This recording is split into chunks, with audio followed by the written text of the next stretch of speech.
Nous allons vous présenter notre DPE qui porte sur le sujet des énergies renouvelables. Et nous nous poserons la question suivante. Est-il possible que la population française puisse subvenir à ses besoins énergétiques uniquement grâce aux énergies renouvelables?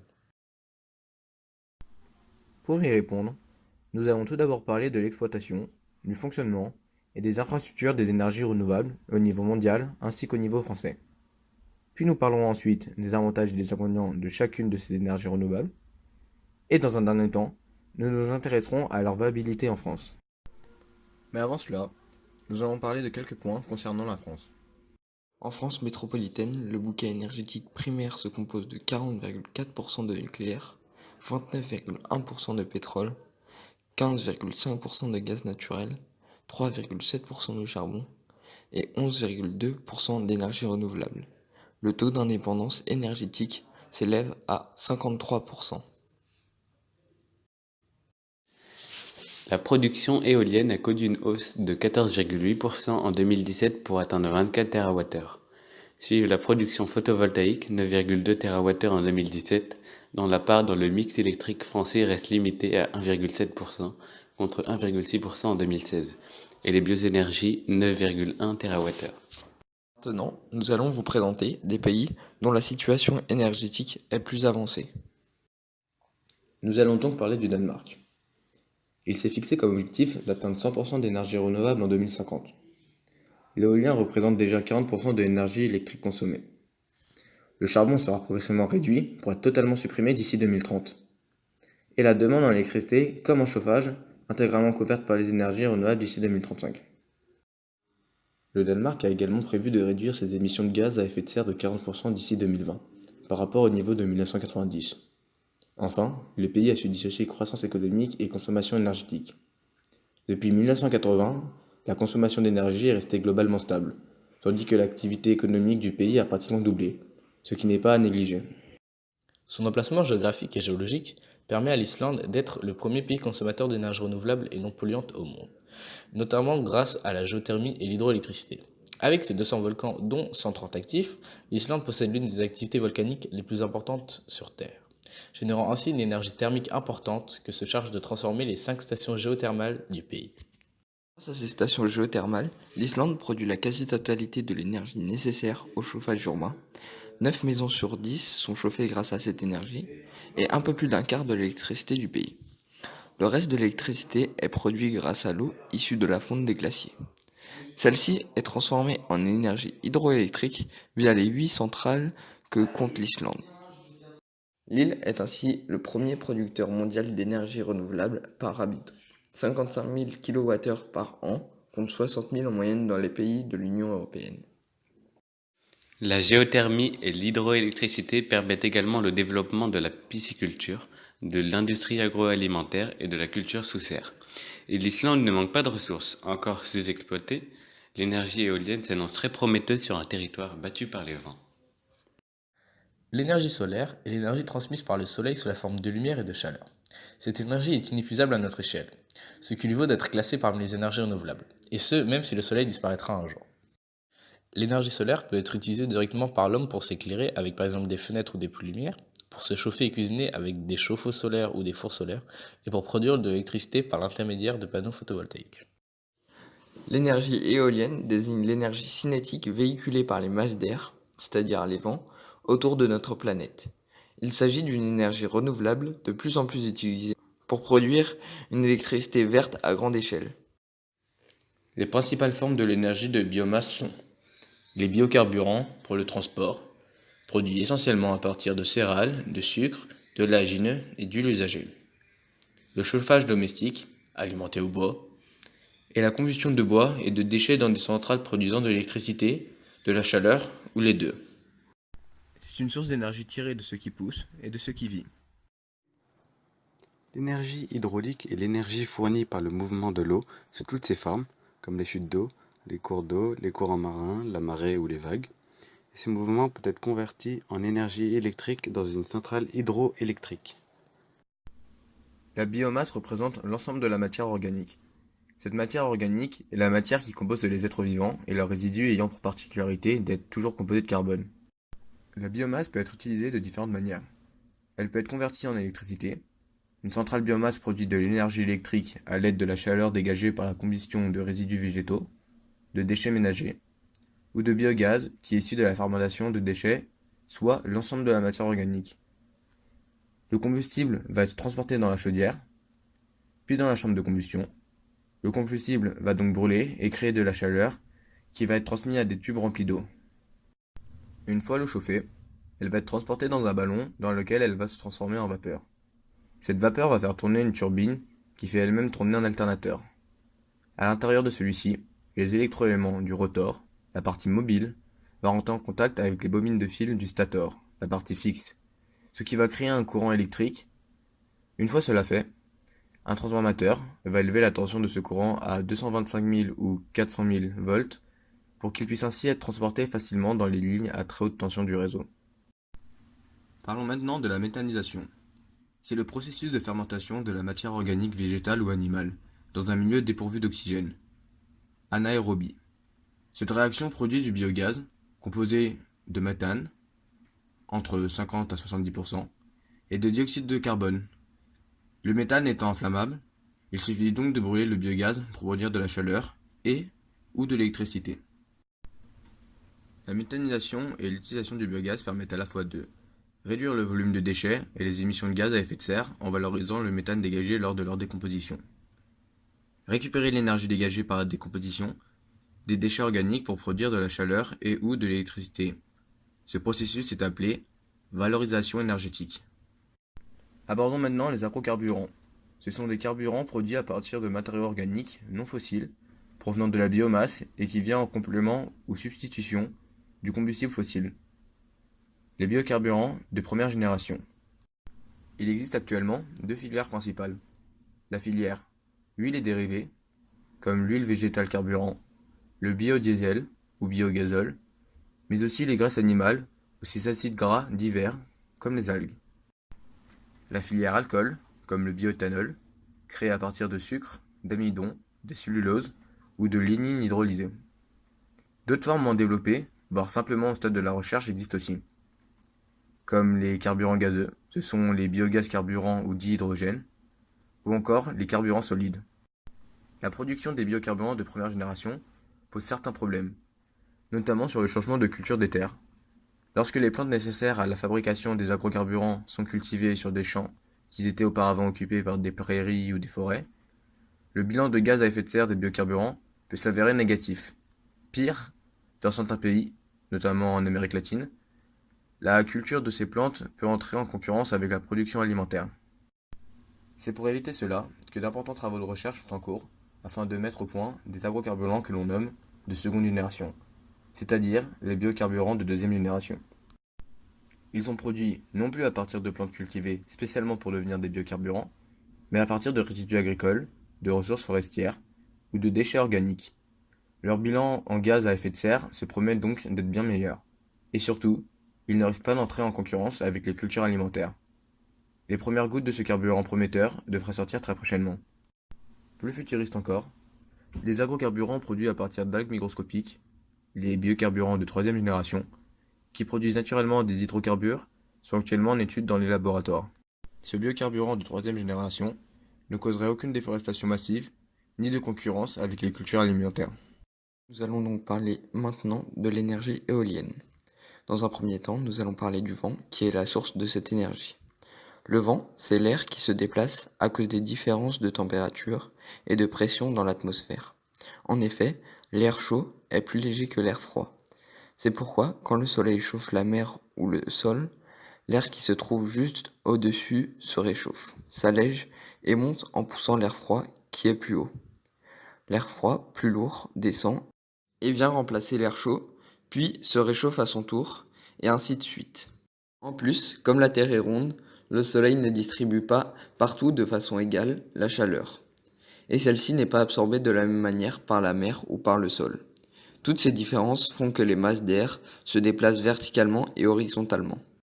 Il existe des sites plus ou moins venteux selon leur emplacement et leur dégagement, mais aussi selon leur incidence sur la pression de l'air. Par exemple, les crêtes de montagne et le bord de mer connaissent des vents plutôt violents. Dans ces endroits, il y a en effet peu d'obstacles naturels ou de bâtiments pour retenir le vent. Depuis des milliers d'années, la force du vent a permis à l'humanité de faire des choses extraordinaires. Par exemple, il y a plus de 3000 ans, elle a permis à des populations au sud de l'Asie, dans des pirogues à voile, d'aller peupler des îles éparpillées dans l'immensité de l'océan Pacifique. Au 5e siècle avant Jésus-Christ, les civilisations grecques et égyptiennes se servaient des premières éoliennes, des moulins à vent, pour moudre le grain et pomper l'eau des puits. Et c'est en 1866, avec l'invention de la dynamo, une machine dynamo-électrique, un générateur qui permet de transformer l'énergie mécanique en électricité, que naît la possibilité de produire de l'électricité par la force du vent. C'est ainsi qu'en 1888, un scientifique américain réalise la première turbine éolienne capable de produire de l'électricité. Maintenant, nous allons parler des éoliennes. Une éolienne est une machine permettant de convertir l'énergie cinétique du vent en énergie mécanique de type éolienne. Cette énergie mécanique éolienne a été utilisée au cours des âges pour pomper l'eau ou moudre le grain. Les machines actuelles sont utilisées pour produire l'électricité de type éolienne qui est consommée localement, site isolé, ou injectée sur les réseaux électriques, éoliennes connectées au réseau. L'application connectée au réseau ou grand éolien représente en termes de puissance installée la quasi-totalité du marché éolien. Le principe de fonctionnement de l'énergie éolienne est relativement simple. Le vent fait tourner des pales qui font elles-mêmes tourner le générateur de l'éolienne. À son tour, le générateur transforme l'énergie mécanique du vent en énergie électrique de type éolienne. L'électricité éolienne est dirigée vers le réseau électrique ou vers des batteries de stockage d'électricité éolienne. Nous allons donc parler de la composition d'une éolienne. Les éoliennes modernes sont composées de 2 à 3 ailes tournant autour d'un rotor à axe horizontal. Les pales de l'hélice d'une éolienne peuvent être en bois, lamellé collé, en plastique renforcé de fibres de verre ou en métal. Le diamètre qu'elle balaie varie de 40 mètres à 120 mètres. L'hélice de l'éolienne est située en haut d'une tour de 50 à 110 mètres. Le mât peut être des assemblages de croissillons métalliques en béton ou en métal. Dans les éoliennes destinées à produire de l'électricité, l'hélice fait tourner un générateur électrique situé en haut de la tour, dans le prolongement de l'axe de l'hélice et de l'éolienne. Entre l'hélice et le générateur électrique de l'éolienne se trouve en général un multiplicateur de vitesse, car l'hélice de l'éolienne tourne à des vitesses d'environ 100 à 650 tours minute, alors qu'un générateur électrique doit être entraîné à environ 1500 à 3000 tours minute. Il existe différents types de panneaux solaires. Les panneaux solaires thermiques et les panneaux solaires photovoltaïques. Il existe aussi des sous-types avec les panneaux solaires thermiques à eau et à air, ainsi que les panneaux solaires photovoltaïques composés de cellules en silicium monocristallin, polycristallin ou amorphe. Je vais commencer par vous présenter les panneaux solaires thermiques. En commençant par les panneaux solaires thermiques à eau. L'énergie solaire thermique peut être utilisée pour chauffer un fluide caloporteur afin de produire du chauffage ou de l'eau chaude. La voie du solaire thermique est la plus économique et son emploi est très répandu dans certains pays. Les capteurs sont généralement des gouttières en tôle noire, à l'intérieur desquelles se trouvent des tubes d'eau à chauffer et qui sont souvent fermés par des vitres, empêchant le renvoi d'un rayonnement infrarouge dans l'espace. Un fluide caloporteur est un fluide qui transporte de la chaleur entre deux ou plusieurs sources d'énergie. Les cellules photovoltaïques sont utilisées pour transformer directement de l'énergie lumineuse solaire en électricité. Les capteurs thermiques à eau utilisent de l'eau ou plus souvent des liquides caloporteurs. Ils circulent dans des tubes. Tout ceci est placé dans une boîte vitrée isolée afin d'obtenir un effet de serre. Les hayettes forment l'absorbeur. Cette technologie est le plus souvent utilisée pour chauffer l'eau des foyers. L'eau ainsi chauffée peut servir à des besoins sanitaires ou au chauffage. Pour les capteurs thermiques dits à air, l'air circule dans les tuyaux et s'échauffe au contact des absorbeurs. Après être chauffée, elle est ventilée dans les habitats. Nous allons maintenant voir les panneaux solaires photovoltaïques en commençant par ceux composés de cellules en silicium monocristallin. L'énergie solaire photovoltaïque est l'électricité produite par un photon de lumière incidente qui, sous certaines circonstances, permet de mettre en mouvement un électron, produisant ainsi un courant électrique. Les cellules photovoltaïques sont fabriquées avec des matériaux semi-conducteurs principalement produits à partir de silicium. Lorsqu'ils sont soumis à l'action de la lumière, ces matériaux émettent des électrons qui sont éjectés et qui vont circuler dans un circuit fermé, produisant ainsi de l'électricité. Contrairement au solaire thermodynamique, le rayonnement est directement converti en électricité sans utilisation intermédiaire de la chaleur. En absorbant le rayonnement solaire, les cellules photovoltaïques exploitent l'effet photoélectrique qui leur permet de produire du courant continu. Grâce à cet effet, les cellules convertissent l'énergie lumineuse des photons en électricité par l'intermédiaire d'un matériau semi-conducteur transportant les charges électriques. Une cellule photovoltaïque est composée de deux types de matériaux semi-conducteurs. Tout d'abord, celui présentant un excès d'électrons, puis celui présentant un déficit d'électrons. Ces deux parties sont respectivement appelées dopées de type N et de type P. Le dopage des cristaux de silicium consiste à leur ajouter d'autres atomes pour améliorer la conductivité du matériau. L'atome de silicium possède 4 électrons périphériques. L'une des couches de la cellule est dopée avec des atomes de phosphore qui possèdent 5 électrons, donc un de plus que le silicium. On parle alors de dopage de type N, pour négatif, car les électrons qui ont une charge négative sont excédentaires. L'autre couche est dopée avec des atomes de bore qui ont 3 électrons, soit un de moins que le silicium. On parlera alors de dopage de type P, pour positif, en raison du déficit d'électrons ainsi créé. Lors du contact entre les deux couches, les électrons en excès dans le matériau N se diffusent dans le matériau P. Les photons, en traversant la cellule photovoltaïque, arrachent des électrons aux atomes de silicium des deux couches. Les électrons, alors libérés, se déplacent dans toutes les directions. C'est après avoir quitté la couche P que les électrons empruntent un circuit pour retourner à la couche N. Ce déplacement d'électrons n'est autre que l'électricité. Je vais maintenant vous expliquer la différence entre les cellules en silicium monocristallin et les cellules en silicium polycristallin. Tout d'abord, les cellules en silicium monocristallin sont élaborées à partir d'un bloc de silicium cristallisé. Elles possèdent un bon rendement, mais la méthode de production est laborieuse et coûteuse. Elles sont notamment utilisées pour les calculatrices et les montres dites solaires. Les cellules polycristallines, quant à elles, sont élaborées à partir d'un bloc de silicium composé de cristaux multiples. Leur rendement est plus faible, mais leur coût de production est bien moindre. L'énergie hydraulique est une des activités les plus anciennes de la civilisation humaine, puisqu'elle commande toutes les utilisations de l'eau. Dès l'Antiquité, on retrouve les traces d'ouvrages hydrauliques, comme les canaux d'assainissement de la vallée du Nil, 4000 ans avant l'ère chrétienne. Le développement ultérieur de l'hydraulique repose essentiellement sur l'amélioration des outils mathématiques et sur les notions de mécanique qui prirent un large essor au XVIIe siècle. Grâce à cette énergie, on peut fabriquer de l'électricité dans les centrales hydroélectriques grâce à la force de l'eau. Et cette force dépend soit de la hauteur de la chute d'eau dans les centrales de haute ou moyenne chute, ou du débit des fleuves et des rivières dans les centrales au fil de l'eau. Cette énergie est la plus importante source d'énergie renouvelable.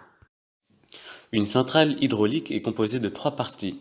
Un barrage qui retient l'eau, une centrale qui sert à produire l'électricité et les lignes électriques qui évacuent et transportent l'énergie électrique jusqu'à nos foyers. En France, l'hydroélectricité est exploitée depuis la fin du XIXe siècle, ce qui en fait la plus ancienne des énergies produites dans notre pays. C'est une énergie qui n'émet pas de gaz à effet de serre. Elle est utilisable rapidement grâce aux grandes quantités d'eau stockées, et c'est une énergie renouvelable qui est très économique sur le long terme. De plus, il existe des centrales hydroélectriques qui ne se servent pas de la puissance du courant, mais de la hauteur de chute du cours d'eau. Ces centrales sont très souvent présentes en montagne.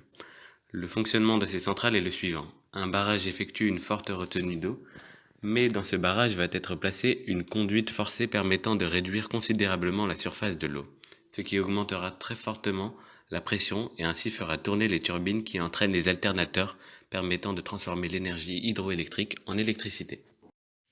Je vais maintenant vous décrire le fonctionnement de ces barrages hydroélectriques utilisant la hauteur de la chute d'eau. Le barrage retient l'écoulement naturel de l'eau. De grandes quantités d'eau s'accumulent et forment un lac de retenue. Une fois l'eau stockée, des vannes sont ouvertes pour que l'eau s'engouffre dans de longs tuyaux métalliques appelés conduites forcées. Ces tuyaux conduisent l'eau vers la centrale hydraulique située en contrebas. La plupart des centrales hydrauliques en France sont automatisées. Chaque centrale se met en marche selon un programme prédéfini en fonction des besoins d'électricité. À la sortie de la conduite, dans la centrale, la force de l'eau fait tourner une turbine qui fait à son tour fonctionner un alternateur. Grâce à l'énergie fournie par la turbine, l'alternateur produit un courant électrique. La puissance de la centrale dépend de la hauteur de la chute et du débit de l'eau. Plus ils seront importants, plus cette puissance sera élevée. Enfin, l'eau sortant de la turbine, qui a perdu de sa puissance, rejoint la rivière par un canal spécial appelé canal de fuite. La biomasse comporte plusieurs avantages. Tout d'abord, ce type d'énergie fait appel à des ressources peu coûteuses et disponibles en grande quantité. Ces dernières ressources peuvent être d'origine végétale comme animale. Les matières organiques sont alors récupérées pour être ensuite exploitées. Il peut s'agir du bois extrait dans les forêts, des déchets végétaux produits par l'agriculture, comme par exemple les feuilles les pailles ou bien encore les tiges, des déchets alimentaires générés par l'industrie ou les foyers, du fumier récolté dans des exploitations agricoles. De plus, c'est une matière première qui est renouvelable. Elle peut être produite indéfiniment en l'utilisant de manière raisonnable et de façon durable. Par exemple, le bois occupe une part importante de l'énergie de la biomasse. Récolté dans les forêts, le bois issu des arbres est exploité à la hauteur de 60% de ce qui pousse annuellement. Les forêts ont donc le temps de se régénérer. Elle comporte encore d'autres avantages. C'est une énergie biodégradable rapidement. Les produits dont elle est issue sont rarement toxiques et elle dégage autant de CO2 qu'elle en absorbe. Les plantes absorbent du CO2 lors de la photosynthèse. Cette énergie ne pollue donc pas, c'est un cycle sans fin. Abordons maintenant les inconvénients de la biomasse. Le potentiel de cette énergie est important. Cependant, le rendement de cette bioénergie est globalement assez faible par rapport au total national. Afin de produire de l'énergie biomasse, il faut occuper des terres arables et donc baisser la production agricole. De plus, une surexploitation de la biomasse peut entraîner une déforestation importante et donc un danger pour l'environnement. Cette énergie provoque la pollution des eaux et des sols. La combustion de la biomasse émet des polluants nocifs pour la santé, comme des particules fines, PM10. Ces particules pénètrent en profondeur dans les poumons et peuvent être à l'origine d'inflammation et de l'aggravation de l'état de santé des personnes atteintes de maladies cardiaques et pulmonaires. Ou bien encore des oxydes d'azote, NOx.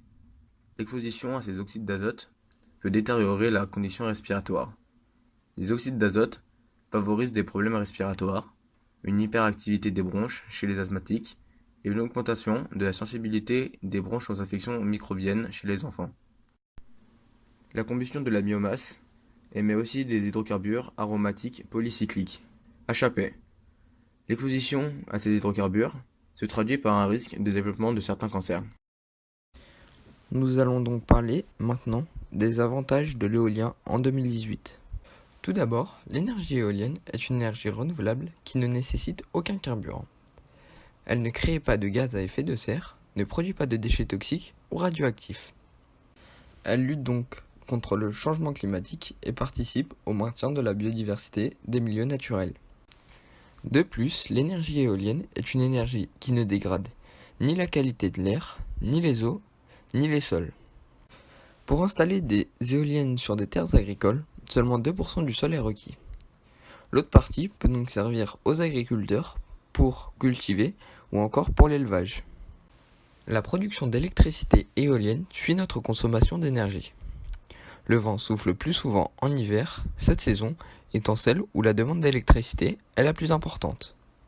De plus, en tant que particulier, l'énergie éolienne offre la possibilité de réduire les factures d'électricité et peut vous permettre de vous mettre à l'abri des coupures de courant.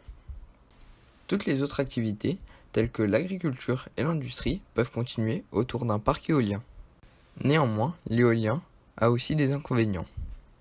Tout d'abord, le premier inconvénient est que l'énergie éolienne est dépendante de la topographie, de la météo et de l'environnement. De plus, l'énergie éolienne ne suffit pas à elle seule à définir une politique énergétique et environnementale. La solution serait de coupler l'électricité éolienne avec d'autres énergies renouvelables telles que les panneaux solaires. De plus, les éoliennes ont des effets sur le paysage, des effets esthétiques. On retrouve aussi des problèmes de bruit sur certains modèles d'éoliennes. Je vais maintenant vous présenter les avantages et les inconvénients de l'énergie solaire. Je vais commencer par vous présenter les avantages. Tout d'abord, l'énergie solaire est inépuisable et aussi disponible gratuitement. Les matériaux utilisés lors de sa construction, comme le silicium dans le cas des panneaux solaires photovoltaïques, sont très abondants et non toxiques.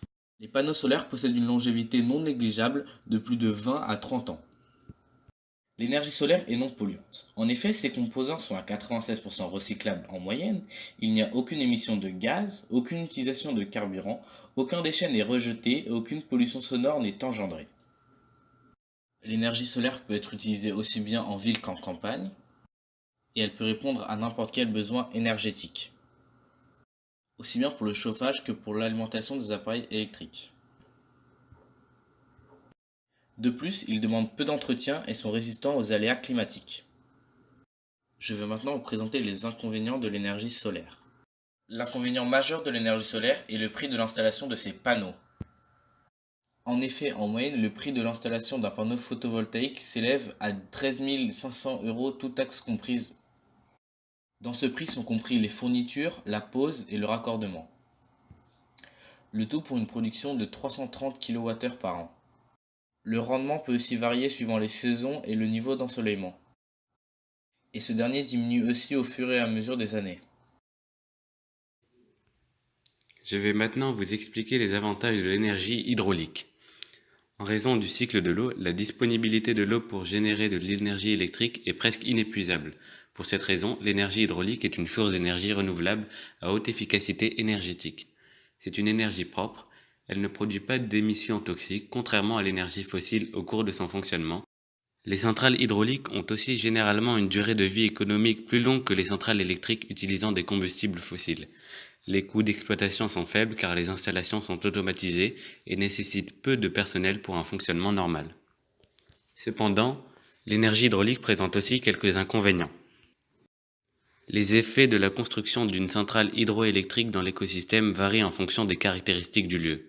L'un des inconvénients majeurs de l'énergie hydroélectrique est que les barrages et les réservoirs peuvent être destructeurs des écosystèmes aquatiques, en particulier chez les espèces qui doivent migrer pour se reproduire. L'énergie hydraulique se base sur la nécessité d'avoir du relief pour que l'intensité de l'eau soit importante. De fait, cette production d'énergie nécessite de se situer sur des reliefs de type montagneux où les cours d'eau peuvent avoir des chutes importantes et où les courants maritimes sont particulièrement forts. La plupart des endroits exploitables par l'énergie hydraulique ont déjà été équipés. La possibilité d'augmenter de manière forte la part de l'énergie hydraulique dans le mix énergétique français est donc peu probable dans les années à venir, limitant ainsi le potentiel de cette énergie propre. Maintenant, nous allons parler de la situation géographique de la France, puis de sa situation politique concernant les énergies renouvelables. Afin de fonctionner, les panneaux solaires photovoltaïques et thermiques ont besoin d'un ensoleillement optimal. Il serait donc intelligent de les disposer en grande quantité dans les régions du sud. La production d'électricité éolienne est plus efficace dans les lieux où les vents sont plus forts, comme dans le nord-ouest ainsi que dans le sud. La France possède de nombreux littoraux, avec la Manche, l'Atlantique et la Méditerranée, mais aussi de nombreux fleuves et rivières tels que la Seine, la Loire, le Rhône et encore bien d'autres. Ces caractéristiques lui permettent de posséder de nombreux sites favorables à l'exploitation hydraulique. Nous pouvons prendre par exemple le parc éolien offshore de Saint-Brieuc. Nous pouvons penser que les éoliennes offshore sont les meilleures puisqu'elles ne prennent pas de place sur des terrains tels qu'agricoles. Néanmoins, ce parc montre que ce type d'éolienne peut aussi poser des problèmes. À Saint-Brieuc, certains pêcheurs sont contre ce parc puisqu'il doit être construit à un endroit où le poisson est abondant. Grâce à cet exemple, on remarque ici que même si l'État lève des fonds et prend des initiatives sur la transition énergétique, certains problèmes peuvent aussi intervenir. Nous avons vu que sur le plan géographique, la France est un pays privilégié. Effectivement, elle possède la deuxième place au classement des gisements devant européens derrière la Grande-Bretagne. La cinquième place en matière d'ensoleillement, en plus d'abondantes ressources hydrauliques et d'importantes surfaces forestières. La France possède aussi de nombreux gisements géothermiques souvent oubliés. Grâce à ses caractéristiques géographiques et aux avancées scientifiques et technologiques, il serait donc possible de se rapprocher d'une autosuffisance énergiquement parlant. De plus, investir dans ces énergies permettrait d'ici 2020 de créer plus de 220 000 emplois en France. Néanmoins, la mise en place de ces installations reste compliquée et freinée par de multiples facteurs, dont les plus importants sont la politique et l'économie. En effet, le budget de l'écologie s'élève à 34,2 milliards d'euros en 2019, en hausse de 3,1%. Cependant, il augmente progressivement chaque année afin de répondre aux demandes et aux objectifs écologiques français. De plus, malgré la mise en place de certaines lois et accords signés et approuvés par le gouvernement français, comme le paquet énergie-climat 2020 qui fut signé par la France en janvier 2008 et qui avait établi dans sa feuille de route un objectif de 23% d'énergie renouvelable dans la consommation du pays d'ici 2020. Cet objectif avait été inscrit dans les lois Grenelle 1 et 2. Néanmoins, malgré sa volonté affirmée et le contexte favorable au développement des énergies renouvelables, la France a pris du retard dans l'atteinte de ses objectifs d'ici 2020. Au rythme actuel, la part des énergies renouvelables pourrait ne s'élever qu'à 17% contre les 23% sur lesquels notre pays s'était engagé. La loi relative à la transition énergétique pour la croissance verte va nous permettre d'accélérer le processus afin de se rapprocher le plus possible des objectifs. Cette loi est une loi complexe constituée de 215 articles. Les objectifs sont une réduction de 40% des émissions des gaz à effet de serre depuis 1990 et ce en 2030, et une réduction de 75% d'ici 2050. Il faudrait aussi une réduction de moitié de la consommation énergétique en 2050 par rapport à 2012, ainsi qu'une baisse de 30% de la consommation énergétique primaire d'énergie fossile en 2030 par rapport à cette même date. Cette loi apporte donc aussi un complément à l'accord sur le paquet énergie-climat 2020, car il fixe un objectif dans la continuité de celui pour 2020 qui est de porter la part des énergies renouvelables à 32% de la consommation finale d'énergie en 2030. Une réduction du nucléaire est aussi un des grands objectifs de cette loi, car d'ici 2025, sa part doit atteindre 50% de la production d'électricité, ce qui est très difficile au vu de la place qu'occupe le nucléaire en France. Cette loi apporte aussi des avancées sociales comme l'affirmation d'un droit à l'accès de tous à l'énergie sans coût excessif au regard des ressources des ménages. Et enfin, elle fixe une réduction de 50% de la quantité de déchets mis en décharge à l'horizon 2025. Afin d'atteindre ces objectifs, certaines mesures sont mises en œuvre, comme des plans de rénovation de parcs et de bâtiments existants, notamment en profitant de la réalisation de travaux importants, comme un ravalement de façade par exemple, ceci ayant pour but d'améliorer la performance énergétique. L'État souhaite faire la promotion de bâtiments en construction exemplaire au niveau environnemental. Il y a aussi un objectif fixé à 7 millions de points de recharge pour les voitures électriques d'ici 2030 afin de favoriser leur utilisation. Dans le cadre du développement des énergies renouvelables, une simplification des procédures a été mise en place. Cette dernière s'exprime par une modernisation du dispositif de soutien aux énergies électriques matures. Un nouveau mode de calcul des tarifs réglementés de vente d'électricité a été mis en place, ainsi que des mesures garantissant la compétitivité d'entreprises fortement consommatrices d'énergie, et une facilitation des raccordements en zone littorale pour les installations de production d'énergie à base de sources renouvelables. Tout ceci dans le but de simplifier les procédures et de clarifier le cadre de régulation. Nous pouvons conclure de ce TPE que la France pourrait peut-être subvenir à ses besoins énergétiques uniquement à l'aide des énergies renouvelables, ou du moins exploiter bien mieux ces dernières. Seulement, elle ne s'en donne pas les moyens. En effet, elle possède une géographie au sein de l'Europe presque idéale sur tous les niveaux. Le plus gros problème étant les politiciens qui ne sont actuellement pas assez tournés vers l'utilisation de ces énergies renouvelables. De plus, l'État français n'accordant pas un budget assez élevé pour celle-ci. Il est pour l'instant difficile pour la France de remplacer les énergies actuelles surconsommées comme le pétrole ou bien le nucléaire. Cependant, les lois et accords approuvés par notre État ainsi que l'augmentation progressive annuelle du budget constituent un pas en avant.